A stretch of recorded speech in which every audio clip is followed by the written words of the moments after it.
Irmãos, essa é uma expressão aqui, que está relatada no verso 8, alfa e ômega. É uma expressão muito interessante e muito importante. Até porque ela está escrita na tinta da caneta do apóstolo João. E o apóstolo João é um apóstolo muito especial. Ele é um apóstolo peculiar.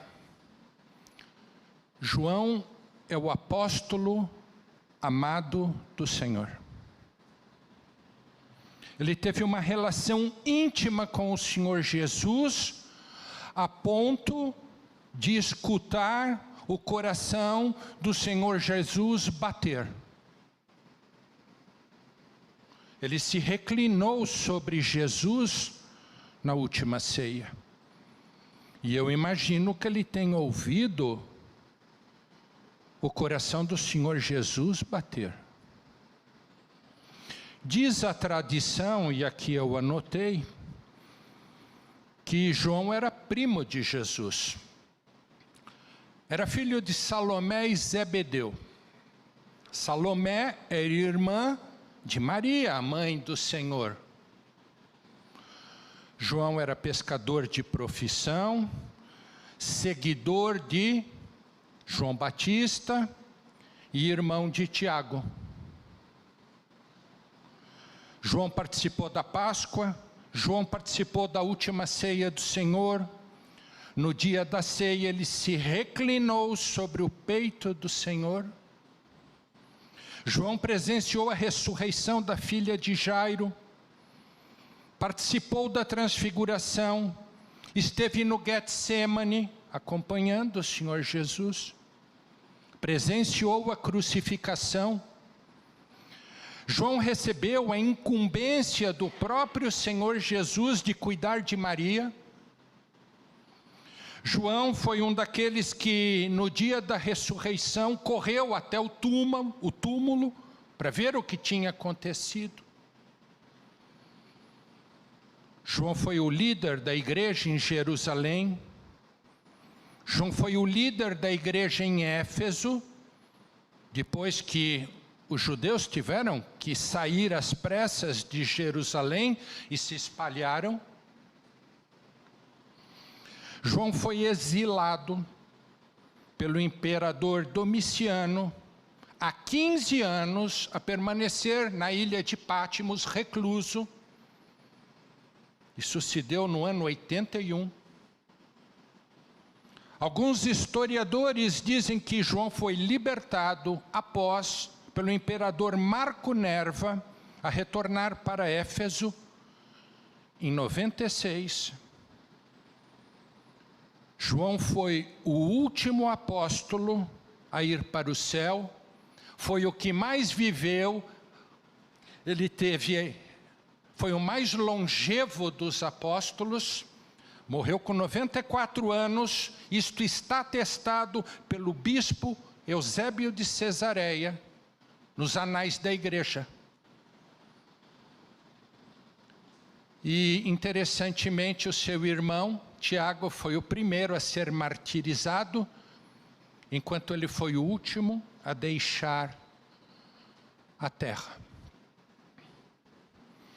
Esse apóstolo vai nos revelar coisas espetaculares. Ele também escreveu o quarto evangelho, o evangelho de João, exaltando sobretudo e principalmente a divindade do Senhor Jesus. No início era o verbo estava com Deus e o verbo era Deus. É a divindade do Senhor Jesus revelada. João escreveu 3 epístolas, 1ª, 2ª e 3ª João. Escreveu o Apocalipse, escreveu 5 livros. Da mesma forma que Moisés escreveu os 5 primeiros livros, João teve a incumbência de também colocar para a igreja 5 livros e nós vamos entender por quê. E aqui, em Apocalipse 1:8, voltou? Pode pôr o próximo. Isto, deixa aí. E aí, em Apocalipse 1:8, o Senhor Jesus diz: eu sou o Alfa e Ômega, diz o Senhor Deus, aquele que é, que era e que há de vir, o Todo-Poderoso. João nos relata que o Senhor Jesus é o Alfa e o Ômega. Isto está no capítulo 1. Mas se você for no capítulo 22, abra lá sua Bíblia no capítulo 22, que é o último livro, o último capítulo do livro de Apocalipse também está relatado. 22:12 diz assim: eis que venho sem demora, e comigo está o galardão que tenho para retribuir a cada um segundo as suas obras. Eu sou o Alfa e o Ômega, o primeiro e o último, o princípio e o fim. 16, pulando alguns versos para ganharmos tempo. Eu, Jesus, enviei o meu anjo para vos testificar estas coisas às igrejas. Eu sou a raiz e a geração de Davi, a brilhante estrela da manhã. Verso 20. Aquele que dá testemunho destas coisas diz: certamente venho sem demora. Amém. Vem, Senhor Jesus. Portanto, queridos, igreja, não há dúvida. Não há dúvida no sentido de que essas declarações advêm do Senhor Jesus.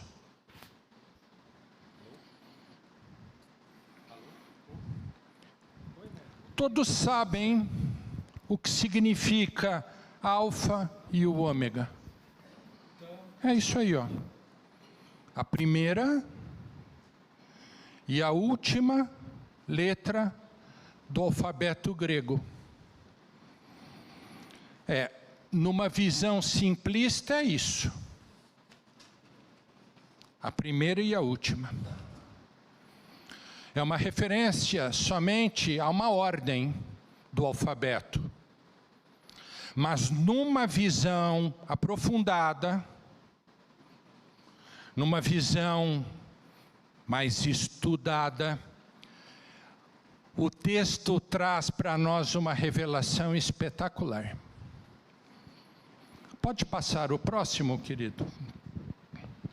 Primeira e última, pode passar. Todo mundo sabe, muitos vitrais das igrejas têm sempre desenhadinho assim, ó, pintado, um alfa e um ômega. Um alfa e um ômega. Um alfa e um ômega. Pode passar para o próximo. Mas nós temos que entender que há uma equivalência etimológica entre o nome de Jesus em grego, que é intitulado de Alfa e Ômega, com o alfabeto hebraico. Pode virar, irmãos. Poucos sabem, que a origem do alfabeto grego é semítico-fenício. E por causa disso, os gregos introduziram no sistema escrito as vogais alfa, épsilon, iota, ômicron e y, de modo a sonorizar as consoantes semitas Aleph, Re, Yod, Arim e Vav. E onde faltava a ambiguação, aonde ficava sem nexo a redação, eles introduziram também a letra eta. da consoante glotal semítica rete, também utilizada para a vogal longa épsilon. E, por fim, também introduziram a letra ômega, por um longo O decorrente de ômicron. Nossa, Marcos, que loucura! É. Se ficarmos lendo o texto e deixarmos o texto sem contexto, é só isso. É a primeira e é a última. Mas quando você se aprofunda, você descobre que não é só isso. Tem algo por detrás, que é espetacular. Eu não entendi isso, Cassoli. Eu vou explicar na próxima tela. Pode passar, irmão. Está aí. Agora vocês vão entender o que eu estou falando. O alfabeto hebraico, para quem já estudou, pastor, é consonantal. Não tem A, não tem E, não tem I, não tem O, não tem U, só tem consoante. Tem B, C, D, H, J, mas não tem A, não tem E, não tem I, não tem O, não tem U. Então ele não tem som. Falta sonorização. Como que é dada a sonorização? Eu coloquei aqui embaixo. Ah, não. Aqui. Volta. Aqui. Volta.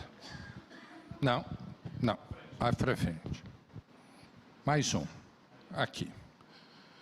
Aqui. Aqui. A sonorização no hebraico é dado pelos diacrítios. Olha aqui os diacríticos. São esses sinaizinhos que são colocados abaixo da letra. E aqui eu coloquei a primeira frase do capítulo 1, que está lá em Gênesis. No início criou o Senhor Deus os céus e a terra. Bereshit, bara, Elohim, et hashamayim, vehet haaretz. O que acontece? O som de A é representado por um tracinho chamado kamatz. O som de E são representados pelo segol, 2 pontinhos. O I é representado por um ponto, irik. O O por um traço, chamado rolam. E o U representado por um traço seguido de uma barra, shuruk. Então agora vocês vão entender. Vamos pegar, por exemplo, aqui, na língua portuguesa, nós já temos as nossas vogais acopladas ao alfabeto. Então, quando eu pego, por exemplo, a letra B e acrescento a ela o A, eu tenho um Bá. Quando eu acrescento um E, eu tenho B. E assim sucessivamente.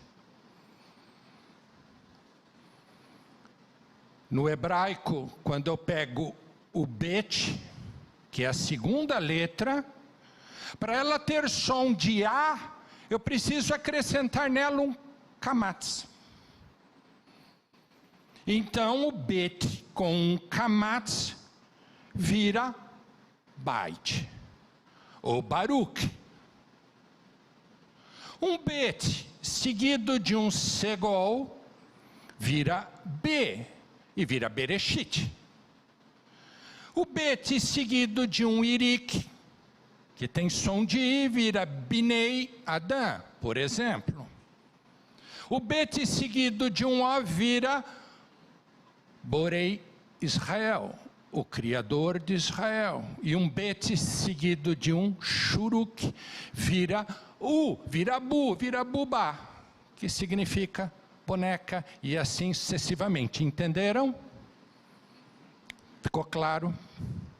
Assim, os gregos ao introduzirem no alfabeto deles o Aleph, o Re, o Iod, o Arim, o Vav e o Het, eles deram equivalência no alfabeto grego ao alfa, ao epsilon, ao iota, ao ômicron, ao y e ao ômega.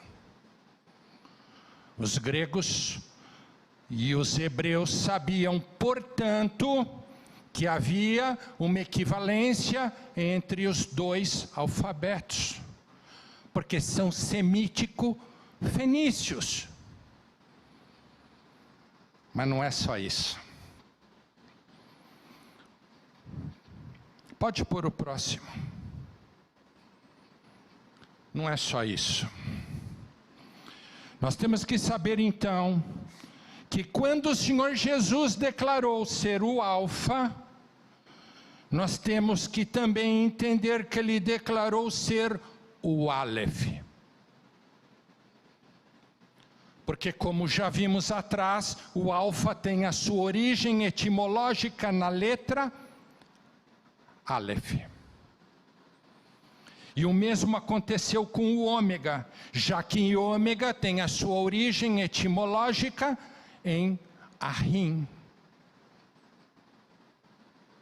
Vocês vão começar a compreender o que houve aqui no texto grego. Tem mais. Só que essas revelações não param aqui. Nós temos que entender também que na literatura judaica existem vários níveis de profundidade. O Aleph também significa o primeiro.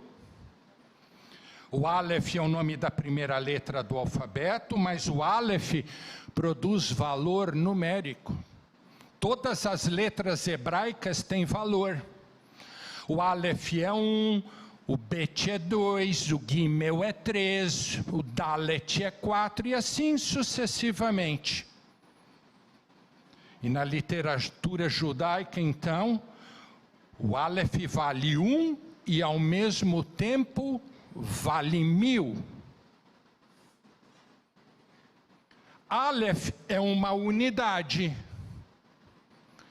E Aleph é ao mesmo tempo uma pluralidade.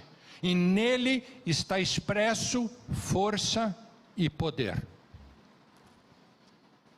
Aleph, para o judeu, é a essência do ser de Deus.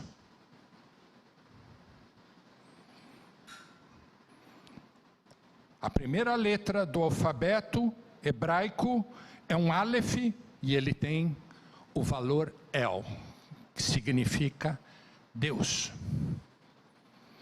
Aleph simboliza o aspecto infinito e o aspecto oculto de Yahvé, dentre outras coisas. Próximo, querido. Concluindo, com foco na etimologia. Quando o Senhor Jesus declara em Apocalipse 1:8 que Ele é o Alfa e o Ômega, Ele na verdade está declarando que Ele é o próprio Aleph, e também está declarando que Ele é o próprio Tav, a última letra do alfabeto hebraico, sendo Ele o princípio e o fim de todas as coisas. De modo que tanto no hebraico como no grego, Alfa e Ômega possuem a mesma conotação de Aleph e Tav, exaltando ambos a grandeza, infinidade, eternidade e poder supremo do Senhor Jesus. Entenderam?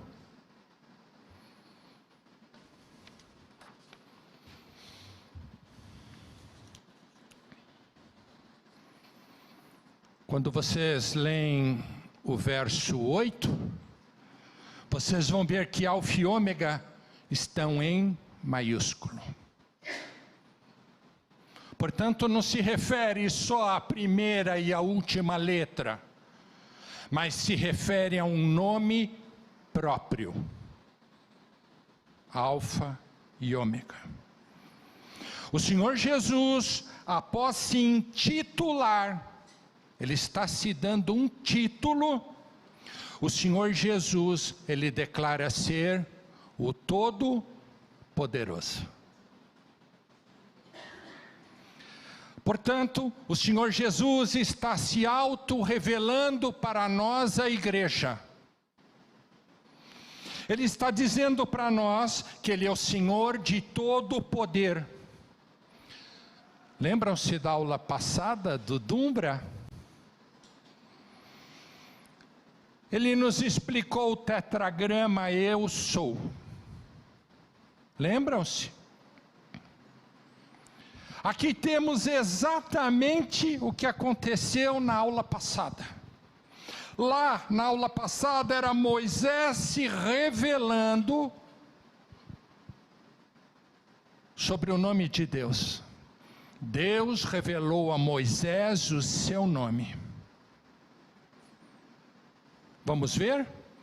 Está lá em Êxodo 3, 9. Para a gente fazer aqui o link de ligação.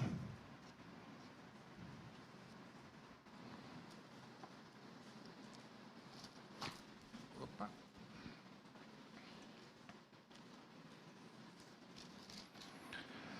O verso 9 de Êxodo 3 diz assim: pois o clamor dos filhos de Israel chegou até mim, e também vejo a opressão com que os egípcios os estão oprimindo. Vem agora, eu te enviarei a Faraó, para que tires o meu povo, os filhos de Israel, do Egito. Então disse Moisés a Deus: quem sou eu para ir a Faraó e tirar do Egito os filhos de Israel? Deus lhe respondeu: eu serei contigo, e este será o sinal de que te enviarei. Depois de haveres tirado o povo do Egito, servireis a Deus neste monte. 13. Disse Moisés a Deus: eis que quando eu vier aos filhos de Israel e lhes disser: o Deus de vossos pais me enviou a vós outros, e eles me perguntarem: qual é o seu nome? Que lhes direi? 14. Disse Deus a Moisés: eu sou o que sou. Disse mais: assim dirás aos filhos de Israel: eu sou, me enviou a vós outros.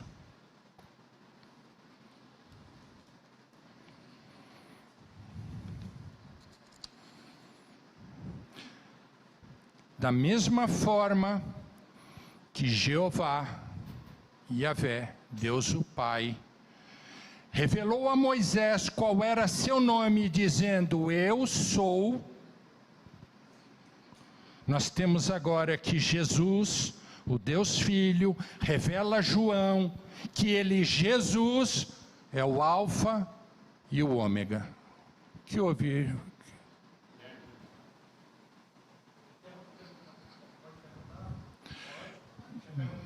Sim, vamos lá. Alô, som. Não, só você concluir a parte do alfabeto grego, né? Eu estava lembrando aqui uma coisa importante. Aquele astrofísico famoso, já morto, Stephen Hawking, ele tem até um livro dele, né, sobre a teoria de tudo, né? Tem um filme da biografia, né? É interessante que eu tive a oportunidade de ler na pandemia 2 livros dele, né?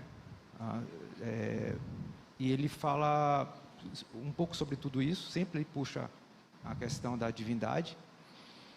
E o que é mais interessante é porque você vê que, eu até abri aqui para pegar a referência certa do texto, que Galileu Galilei fala sobre a matemática, né? E a matemática usa de ponta a ponta tudo isso. Meu pai é engenheiro, e quando eu estudava física com ele, ele me explicava essas coisas e eu até hoje nunca entendi nada. E Galileu Galilei fala exatamente isso: a matemática é o alfabeto no qual Deus escreveu o universo. E Isso essa mesmo. teoria de tudo, na verdade, sempre teve à disposição, que ele não encontrou isso, né?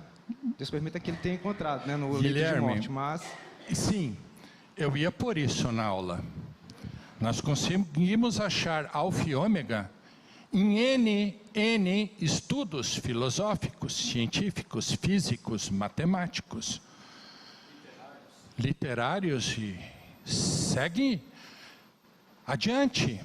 Alfa e ômega é algo espetacular, é utilizado sim de muitas maneiras para explicar física, astrofísica, céus, terra e tudo mais. E é bastante complexo tudo isto. E sempre tendo por base o princípio universal de que sem Deus nada se fez. Está por aí, é mais ou menos esse o caminho também. É isso. Da mesma forma, então, que Jeová se mostrou e declarou seu nome a Moisés, nós temos aqui que o Senhor Jesus agora, diante da igreja, ele declara seu título e diz que ele é o Alfa e o Ômega. É mais ou menos o próprio Pai enviando o Filho para uma missão. Sim, porque o Apocalipse é uma missão de Jesus. A missão de Jesus é exatamente esta: mostrar à igreja as coisas que em breve devem acontecer. E Jesus usa o mesmo título que advém do Pai em razão da sua filiação. Jesus diz: eu sou o Alfa e o Ômega. Em outras palavras, ele está dizendo: eu sou o princípio e o fim. Eu sou o início de tudo e o fim de todas as coisas. Jesus está colocando assim: você está vendo? Eu estou entre o intervalo inicial e eu estou entre o intervalo final de tudo. Estou aqui. Ele quer dizer: queridos, eu tenho a história nas minhas mãos. Desde o começo. É Jesus dizendo para nós que a história da humanidade começou com Deus. E é ao mesmo tempo o Senhor Jesus dizendo que a história da humanidade finalizará com Ele.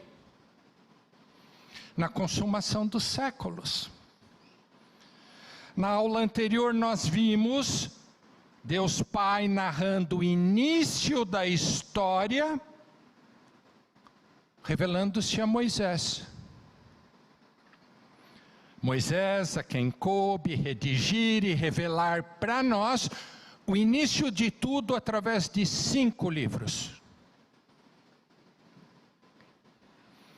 E agora, aqui na aula de hoje, nós estamos vendo Jesus, o Deus Filho, narrando o fim de todas as coisas, revelando-se agora na pessoa de João.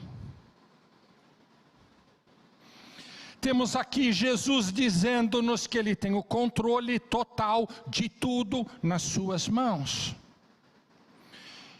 Temos Jesus dizendo especificamente para nós, a igreja, que nós seremos separados para herdar os céus, que seremos separados para viver com Ele eternamente. Estamos sendo separados para entrar na cidade santa, enquanto alguns não entrarão lá, mas seguirão para o inferno. Alfa e Ômega, irmãos, significa, portanto, o controle total de tudo nas mãos do Senhor.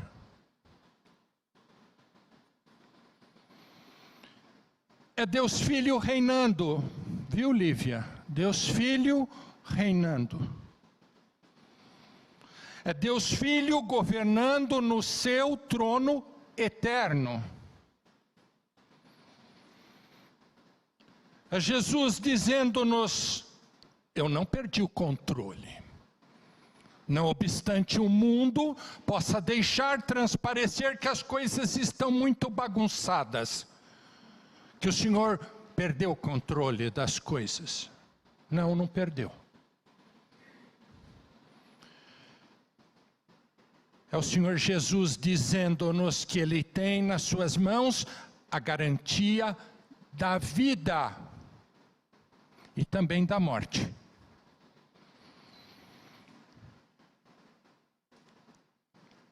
E que a vida, para nós, crentes e cristãos,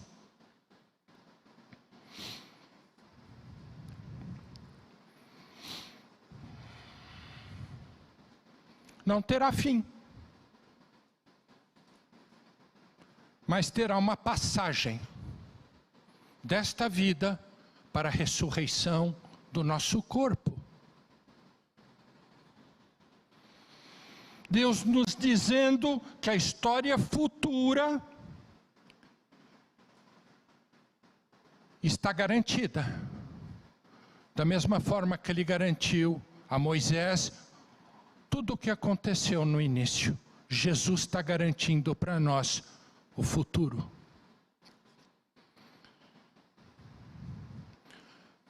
Sabem por que o Senhor Jesus declara ser Alfa e Ômega? Porque Ele sabe que nós ficamos apreensivos. As circunstâncias da vida nos abalam. É só acontecer qualquer coisa, nos abalamos. Porque nós somos limitados em tempo e espaço. Nós somos limitados aqui ao nosso corpo, nós somos limitados a esse planeta, a esta terra, mas Deus nunca é afetado por quaisquer contingências humanas. Porque Alfa e Ômega implica na infinidade de Deus. Alfa e Ômega é Deus sem fronteiras. Revela a eternidade do Senhor. A transcendência de Deus. Nós não podemos dizer: Deus, quando você faz aniversário?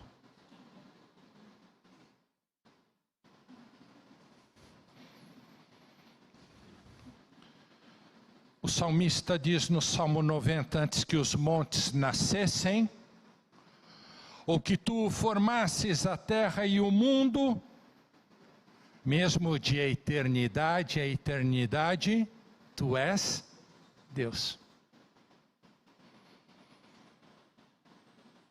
Alfa e Ômega revela a existência de Deus no começo de tudo e revela também a existência de Deus no término de todas as coisas.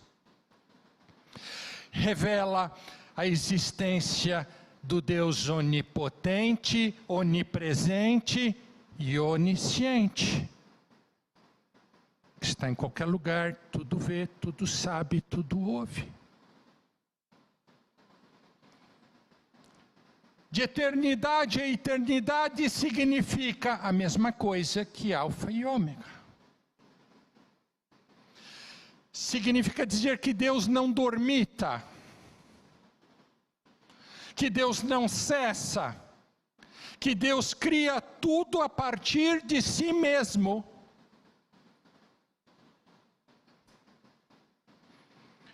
É Ele quem dá vida, é Ele quem tira a vida, quando o bem lhe apraz.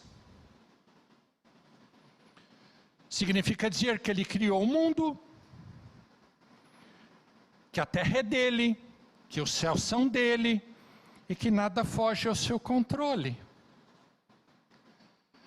Logo, igreja, estamos na total dependência do Deus eterno.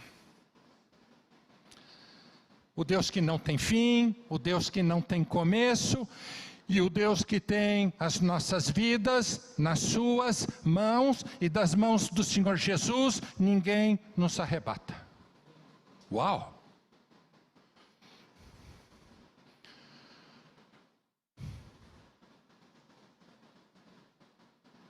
O Senhor, como vimos na aula do irmão Dumbra, declarou a Moisés ser ele o grande eu sou.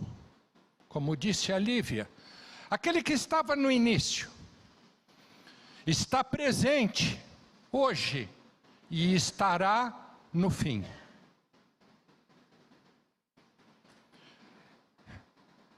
Essa declaração, irmãos, que está aqui no verso 8, Alfa e Ômega, é um convite para a igreja, para olharmos. Nós estamos sendo convidados a olhar, estamos sendo chamados para olhar para Jesus como aquele que estava com Elohim, o Deus Criador, na fundação do mundo, que está conosco hoje, aqui, acompanhando os dias da igreja, porque afinal Ele é Emmanuel, Deus conosco. E está nos convidando a olhar para Jesus como sendo o Alfa e o Ômega, o Todo-Poderoso, aquele que é digno de assentar-se no trono, na vinda futura, para todo o sempre. Uau! Numa visão escatológica, queridos, nós podemos afirmar que Jesus é o Alfa e o Ômega, o Filho eterno do grande eu sou. Põe a primeira reflexão de hoje, por favor. Primeira reflexão de hoje. Igreja, descanse. Não perturbe o teu coração. Não crie ilusões. Não olhe para a ciência, para essas coisas que estragam a nossa visão. Descanse no Senhor. Seja qual for a nossa tribulação, o Filho eterno do grande eu sou continua no controle da história.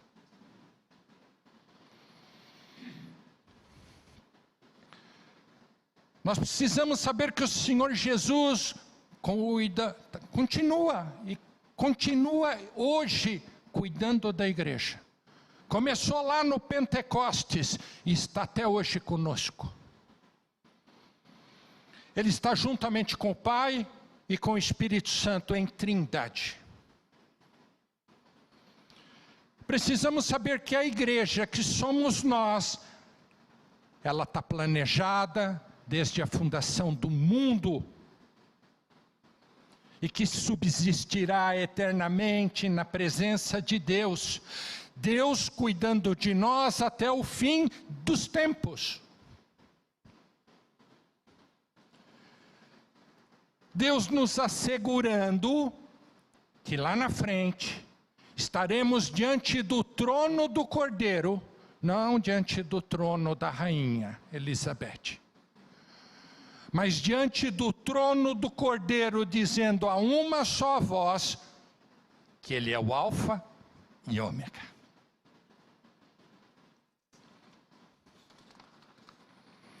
Voltando ao verso 8. Por isso que eu digo, o verso 8 tem uma eternidade para ser falada. O texto do verso 8 de Apocalipse diz: eu sou o Alfa e Ômega, diz o Senhor Deus, aquele que é, que era e há de vir, o Todo-Poderoso. De novo aqui uma expressão super importante. O texto nos diz que aquele que era, que é e que há de vir é Todo-Poderoso. A expressão todo-poderoso significa dizer que Alfa e Ômega governa. Governa sobre tudo. Essa expressão nos diz que Ele governa e reina sobre todos e que está sentado no seu trono. Seu poder não foi tirado. Ele continua assentado no seu trono. O pastor Ion, né, pastor, tem ministrado a igreja culto após culto lá no livro do Apocalipse. E todos nós já estamos inteirados das visões e dos temas que vêm desse livro, que domingo após domingo está sendo ministrado a nós.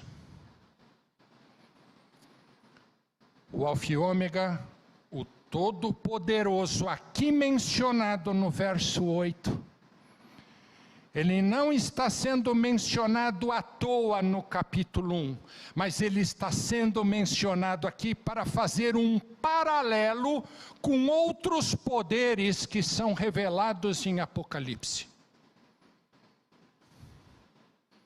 É um contraste com os capítulos 12, 13 e 17. Porque nesses capítulos tem pessoas que se intitulam poderosas. O dragão se intitula poderoso. A besta, o diabo, a própria serpente, de fato são poderosos. Mas não detêm eles todo o poder. De conformidade com o verso 8 aqui, só Jesus é o Todo-Poderoso e está escrito novamente em maiúsculo. Portanto, não é apenas uma referência de grandeza. O Todo-Poderoso é um nome próprio.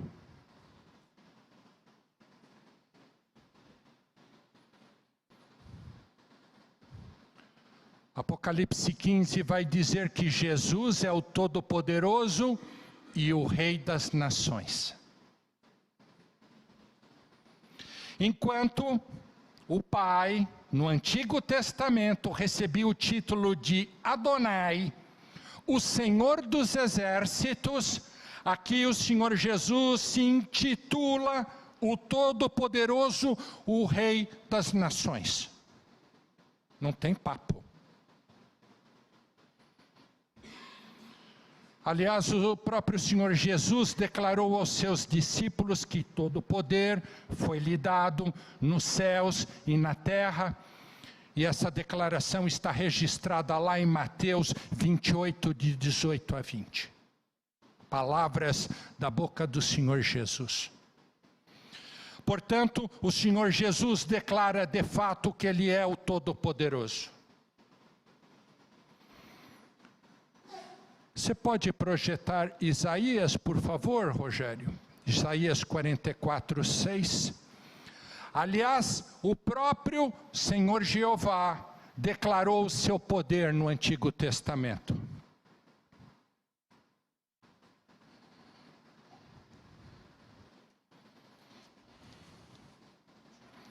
Vamos abrir? Que às vezes não dá para esperar. Voltou? Voltou. Olha o profeta Isaías dizendo assim: diz o Senhor, Rei de Israel, seu Redentor, o Senhor dos Exércitos, eu sou o primeiro, eu sou o último, e além de mim, não há Deus. Eu fico indignado, queridos, quando vejo que muitas igrejas deixam transparecer que o Senhor Jesus não tem todo esse poder. Que a nossa salvação depende em parte de nós, que a obra da cruz não é plenamente suficiente para a nossa redenção, que eu tenho que fazer algo mais. Segundo o apóstolo João, na revelação de Cristo, Jesus disse: eu sou o Todo-Poderoso. Eu tenho as chaves da morte e do inferno nas minhas mãos. Apocalipse 1,16, pode ser, Rogério?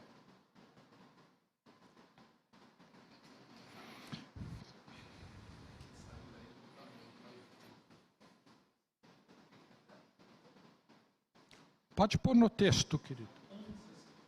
1,16. Diz o texto: tinha na mão direita 7 estrelas, e da boca saía-lhe uma afiada espada de 2 gumes. O seu rosto brilhava como o sol na sua força. Eu, João, quando o vi, caí aos seus pés como morto. Porém ele, Jesus, pôs sua mão sobre mim, sua mão direita, dizendo: não temas, eu sou o primeiro e o último, aquele que vive. Estive morto, mas eis que estou vivo pelos séculos dos séculos e tenho as chaves da morte e do inferno.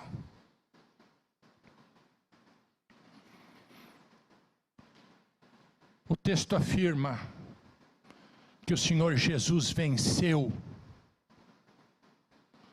O texto afirma que o Senhor Jesus derrotou o diabo e a morte, e tirou-lhes o comando das mãos.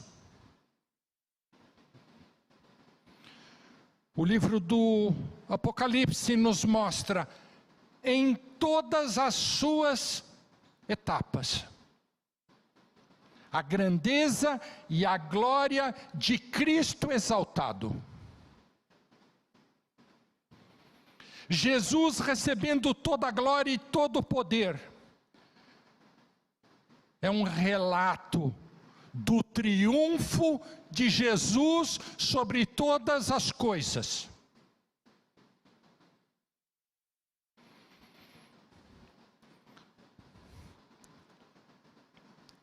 Por isso que qualquer poder que tenta sobressair, cairá. A besta cairá, o dragão cairá, a Babilônia cairá, a serpente e o diabo cairão.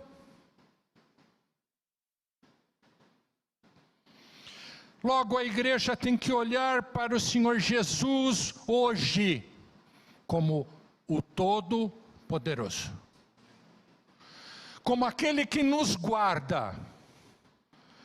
E é por essa razão, irmãos, que servimos a Jesus. Porque é Ele que detém todo o poder nos céus e na terra. E a segunda reflexão de hoje está aí. Igreja, descanse. Seja qual for a nossa tribulação, o Filho eterno do grande eu sou continua no controle da história e é todo poderoso para assegurar nosso depósito até o dia da sua gloriosa vinda. Isto foi dito por Paulo ao irmão Timóteo. Para encerrar a aula, eu convido a igreja a abrir em Apocalipse 21.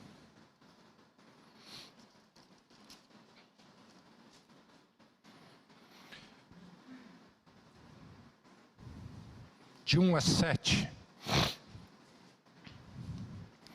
E o texto diz: vi novo céu. João vendo.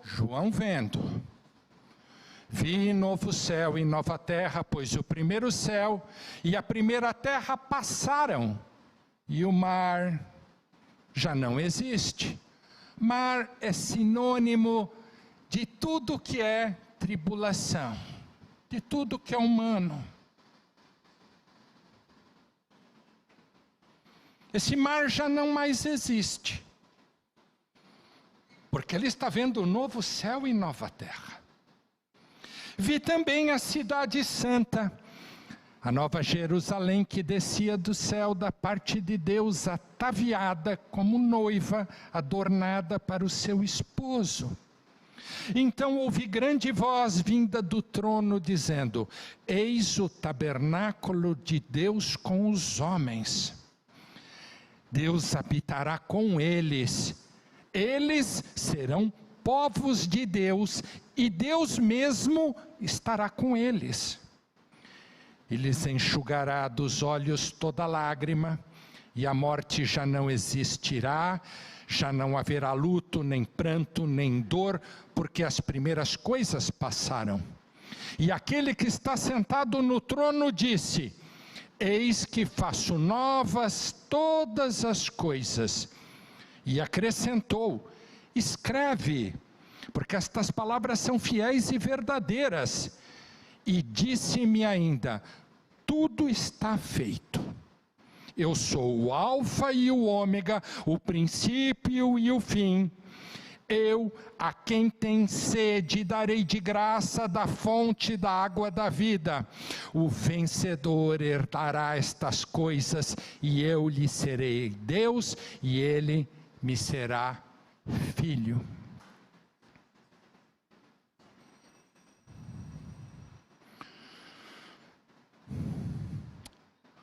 O texto fala de novo céu e nova terra. Mostra-nos algo fenomenal, igreja. Fenomenal. João viu que o primeiro céu e a primeira terra passaram, que o mar já não mais existe. Ele viu a cidade santa, Nova Jerusalém, toda adornada para o seu esposo. Ele viu a noiva do Cordeiro, viu nós ali. Ele viu a igreja. Ele viu também Deus habitando conosco. E viu que a morte foi tragada, que não haverá luto, nem dor, nem pranto. Essa a grande certeza de que haverá paz. Ele viu tudo absolutamente novo. Ele viu também que aquele que criou todas as coisas no início regenerará todas as coisas novamente, fazendo-as novas. Prova de que a nossa existência humana não está abandonada, nem está ao léu, sem rumo, desgovernada, sem destino. É a prova maior de que aqueles que estão em Cristo são novas criaturas. Que as coisas antigas já passaram. E eis que tudo surgiu novo. 2 Coríntios 5,17 diz isso para nós. É aqui Jesus fazendo novas todas as coisas, e isso é maravilhoso. É Jesus renovando a criação. É Jesus sentado no seu trono, renovando as coisas. É Jesus enxugando nossas lágrimas. É Jesus dizendo: igreja, descanse. Da mesma forma que o Senhor Jesus bradou na cruz: está consumado, tetelestai. O Senhor Jesus está declarando aqui para nós, para a igreja: tudo está feito. Somente Jesus pode lançar para nós essa declaração. É o Senhor Jesus dizendo: irmãos, teu futuro não é incerto.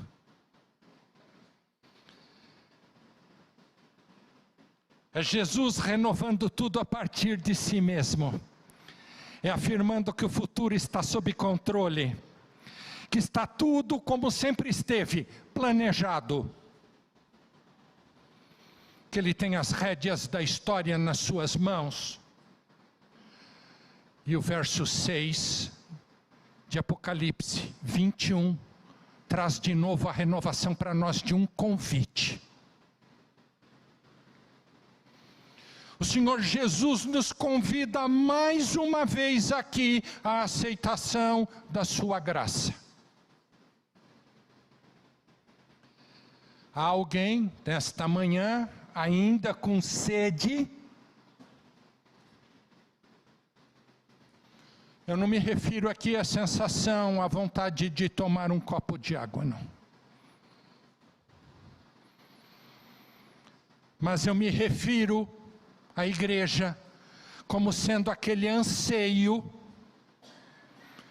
de receber do alto e ser abençoado espiritualmente. Jesus diz ao que tem sede: vem, vem, vem, porque eu te darei de graça da fonte da água da vida. O Senhor Jesus prescrutando o nosso espírito humano, porque o Senhor Jesus sabe que ansiamos pela eternidade. Nós não nascemos para a morte, mas nós nascemos para a vida. Há alguém aqui que tem sede? Eu sou o primeiro a levantar a mão. Toda vez que o pastor convida alguém e alguém vem na frente, eu quase levanto e vou junto. Eu só não faço isso, pastor, para não deixar transparecer que eu estou nascendo de novo hoje. Alguém em casa que tem sede?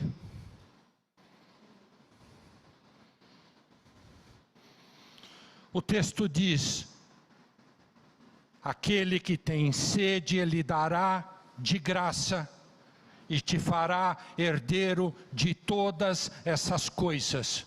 E aqui a terceira reflexão da aula de hoje. Mais uma vez digo, igreja, descanse. Descanse no teu Senhor, porque tudo está feito, está tudo consumado. O Filho eterno, do grande eu sou, fará novas todas as coisas e nos conduzirá seguros para a cidade santa, onde habitaremos eternamente com Ele. Que a igreja tenha um ótimo domingo e todos possam retornar aqui para louvarmos e adorarmos o Senhor Deus. A Ele toda honra, glória e louvor. Amém.